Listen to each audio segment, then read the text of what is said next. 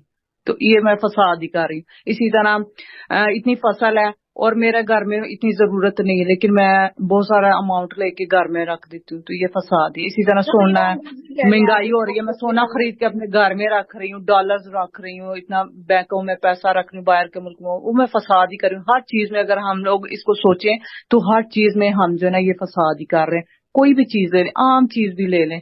تو یہ دیکھیں شاپنگ کرنے نا، اب میرے پاس میری کپڑوں کی الماری بھری ہوئی ہے لیکن میں اس کے علاوہ بھی لے رہی ہوں، تو میں فساد ہی کر رہی ہوں. اس سے مہنگائی بڑھے گی نا. ہاں ساتھی آپ کی بات کاٹ رہی ہوں. وقت ہمارا کلاس کا مکمل ہو گیا ہے. اس کو تھوڑا سا کل پھر ڈسکس کریں گے، اگلی آیت بھی پڑھیں گے انشاءاللہ. وآخر الدعوانا الحمدللہ رب العالمین. سبحانک اللہم و بحمدک، نشہد ان لا الہ الا انت، نستغفرک و نتوب الیک. السلام